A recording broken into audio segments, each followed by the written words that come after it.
उसकी माँ को भी और बच्चे को भी।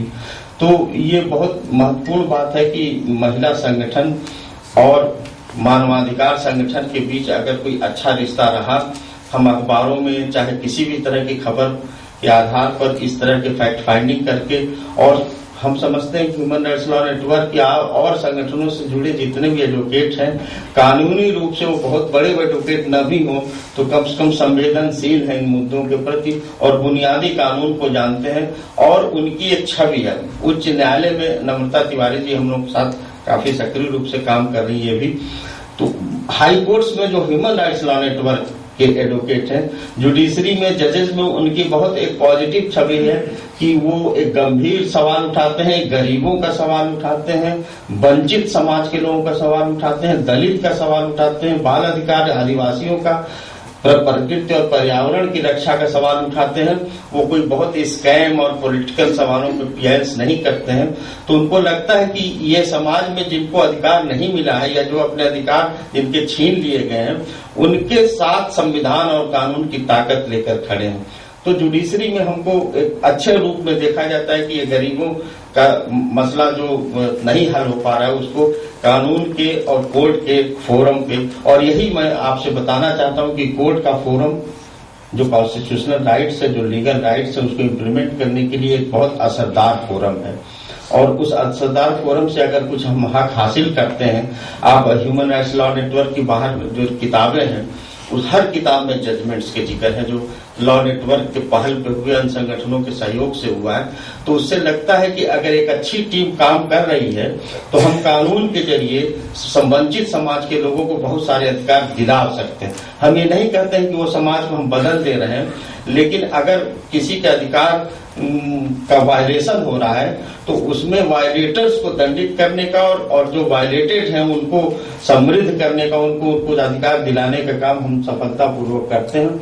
और यही कारण है कि जितने भी राइट्स हैं, कॉलिन साहब ने कहा कि रिप्रोडक्टिव राइट्स कभी हमारे उसमें नहीं आ पा रहा था, लेकिन एक मजबूती से हमारे पूरे कार्यवाही के हिस्से में है, और सब में ह्यूमन राइट्स लॉ नेटवर्क के साथियों ने बहुत अच्छे जजमेंट्स लिए, चाहे वो रांची की यूनिट हो, झारखंड की यूनिट हो या और स्टेट्स की यूनिट हो, दिल्ली का, तो सभी लोग जानते हैं। तो रिप्रोडक्टिव राइट्स के सवाल पे जो मेरा यह कहना है कि ज्यादातर इसकी शिकार दलित महिलाएं हैं, गरीब महिलाएं हैं और ग्रामीण क्षेत्रों की महिलाएं हैं, और वो अशिक्षा की भी शिकार हैं, वो भूमिहीनता की भी शिकार है, लैंडलेस परिवारों के लोग हैं। तो उनके साथ खड़ा होना एक बहुत चैलेंजिंग टास्क है, बहुत चुनौती भरा काम, क्योंकि जनरल रूप से भी ह्यूमन राइट्स के जो एक्टिविस्ट होते हैं उन रिमोट पुराने पिछड़े इलाकों में, आप कभी बुंदेलखंड जाइए, हमारे साथी हैं, चित्रकूट से भीतर जो इलाकों में लगता नहीं कि यहाँ कोई सभ्यता की कोई रोशनी यहाँ पर पहुंची है, कोई विकास की योजना यहाँ पर पहुंची है। अगर वहां की किसी महिला के रिप्रोडक्टिव राइट्स के सवाल को आप हाई कोर्ट के फोरम पे लाते हैं तो एक बहुत बड़ी बात होती है। आप बहुत बड़े सवाल के साथ आप जूझते हैं और बहुत बड़ा जोखिम भी अपने हाथ में लेते हैं, और इसीलिए आपको सम्मान किया जाता है समाज में कि जो कानून और कोर्ट के चौखट के बारे में जानता नहीं, जो संविधान के कानून के अपने लिए अधिकार के बारे में जानता नहीं, उसको हिंदुस्तान के सबसे बड़े कानून के जो मंदिर हैं, जो कोर्ट्स हैं, जो भी हैं, उन तक उनकी बात आप ले जा रहे हैं। तो ये बहुत एक बड़ा उपलब्धि है हमारे ह्यूमन राइट्स लॉ नेटवर्क की इन तमाम पहलकदमियों का। और मैं समझता हूँ कि कॉलेज साहब ने जिस तरह से कहा है कि हम लोग एक रिफ्रेश करेंगे कि पीपीआईएल्स कैसे होते हैं, या तमाम जो घटनाएं घट रही हैं उसको किस तरह से केस में तब्दील किया जाए, और उस केस को किस तरह से अधिकार प्राप्त करने का एक मुहिम है उसमें तब्दील किया जाए, उसमें हम लोग कामयाबी यहाँ हासिल करेंगे। क्योंकि सबके अपने अनुभव, कुछ हमारे अनुभव जो हमने आपसे शेयर किया, कुछ हमारे अरविंद का है, कुछ अफसर भाई का है, कुछ और सारे साथियों के, किशोर जी का, बहुत सारे हमारे साथी आए हैं, और जब एक दूसरे से अनुभव का आदान प्रदान करेंगे तो कुछ नई बातें हम लोग निकाल पाएंगे। और मैं समझता हूँ कि आज हम लोग 2 दिन के लिए इकट्ठा हुए हैं, इसकी एक बहुत बड़ी कामयाबी होगी कि एक ठोस निर्णय, ठोस कार्यक्रम और उसको लागू करने की एक समय सारणी बनाकर, एक टाइम बाउंड बनाकर हम यहाँ से निकलेंगे, तभी रिप्रोडक्टिव राइट्स, चाहे वो सड़क पे प्रसव होने का सवाल हो, चाहे स्टरलाइजेशन का सवाल हो, चाहे सेक्सुअल हेल्थ राइट्स का सवाल हो, इसको हम आगे बढ़ा पाएंगे। धन्यवाद। Thank you, Raisa. And now, before the next speaker, Sonali, says a few words, I want to say, just as we have a long relationship with the MacArthur Foundation, and now a budding relationship with the Population Foundation of India, and this meeting today is part of that project and program. The Center for Reproductive Rights has been a very old ally and friend for many, many years. And right from the beginning of our work on reproductive rights, the Center of Reproductive Rights has been sending us all kinds of information, international judgments, amicus briefs, and so on. Sonali, I met today for the first time, and the Center for Reproductive Rights has set up an office in Kathmandu. And I was very happy to meet with her today, and I immediately requested her to come onto this panel and say a few words about the activities and work of the Center for Reproductive Rights. Sonali, please. Firstly, thank you so much, Colin. Good morning, everybody. मुझे बहुत खुशी हो रही है यहाँ पे आके सबसे मिलने का जो एक मौका है, क्योंकि मैंने जैसे अभी कॉलिन ने बताया, हमने काठमांडू में जून में ऑफिस एस्टैब्लिश किया और हम साउथ एशिया रीजन में हम काम करेंगे, साउथ ईस्ट एशिया रीजन में भी काम करेंगे। तो हमारा फर्स्ट इम्पोर्टेंट थिंग है, ऑफ कोर्स HRLN के साथ हमने बहुत समय से हम काम कर रहे हैं, पर और कॉन्टैक्ट्स भी जो हैं, जो आप ग्रासरूट्स लेवल पे आप विभिन्न ठाव से आए हैं, आप वहाँ काम कर रहे हैं, आपके काम के बारे में भी जानकारी लेने के लिए आज ये बहुत अच्छा जगह है, जो हमारे लिए लर्निंग के लिए बहुत ज्यादा एक्सपीरियंस होगा। इसलिए मैं I am really thankful to all of for providing me the details of this consultation. थोड़ा सा हमारे सेंटर फॉर रिप्रोडक्टिव राइट्स के बारे में मैं बताना चाहती हूँ। Centre for reproductive rights it's been working for the last 20 years in the area of reproductive health rights, and it's an INGO that's based in the US. But now, with 20 years of completing that, we're moving to regions as well. And some of the regions where we have our regional offices, they are Latin America, there's Africa, then of course the Europe, and as I just mentioned, we also have an office in Asia, that's in Kathmandu now. But what have we been doing for the last 20 years? So as I heard, the earlier two speakers already spoke of the issue of reproductive health rights not being recognized as a human rights. That's exactly what we started from. So, the whole issue of connecting reproductive health rights to the larger framework of human rights, and then the clear linkages that, yes, this is right to life, but then if a woman whose life is not saved and she dies during a maternal death, what's his linkage with the right to health, with the right to life, with the right to health, and all different rights that come together with that.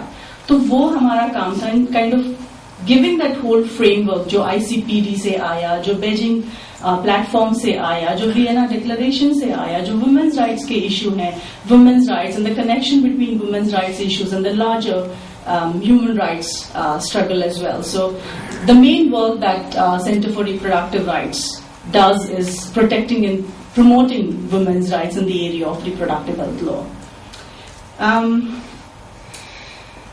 What are the areas that we are specifically working on? Just as many areas that have been mentioned here, of course, the issue of maternal mortality, addressing the issue of maternal mortality, access to contraception, then the issue of access to safe, affordable abortions, and recently we are also moving on into working on issues of harmful traditional practices, including the work on relating to child marriage. So that's a new area where we are really wanting to work even more, because when we look at the whole big magnum of the whole issue of maternal deaths, it's because it starts from people not knowing their rights, because you're married at such a young age, you do not know your rights, you do not know that you have a right over your body. It starts from there, then your access to contraception, then your access to deciding the number of, your children, when you want to have them, the whole difference of years between children. So all that gamut, and that we thought it was essential for us to also work on the issue of child marriage. What are the different strategies, some of the different strategies that we are using? I'm not going to go into detail on all of them, but of course litigation is one of the most important strategies. So, filing writ petitions. Again, we've been working with HRLN here in India, with Forum for Women Law and Development in Nepal. And let me say that the issue of reproductive health rights is not, that the situation is not only bad here, but it's bad everywhere. And I think we've been seeing the recent case in Ireland where an Indian doctor died just because she did not have access to the care that she had a right to. So, that's like one of the issues. And we don't only work at the national level courts, but we also work with the international treaty monitoring bodies. So if the case is not taken care of, because of course our first call has to be at the national level. So, you can start with maybe even at the district court, then going up to the higher court, the appellate, and then you go to the Supreme Court. And if it's not solved there, then you again have the larger forum where under the different international human rights treaties, you have the treaty monitoring bodies, which give you a forum to then take your complaint there as well. So we have been using those mechanisms. We've used the Human Rights Committee, we've used the CEDAW committee, we've also used the Committee Against Torture. So there are varied cases, and if you want more information of how we have done that, I'm afraid I could not bring many publications with myself, but you can always log on to our website, that's www.reprorights.org, and you'll get details of the cases, the litigations that we have done at national level, as well as at international level, and the different strategies that we have used while taking these cases forward.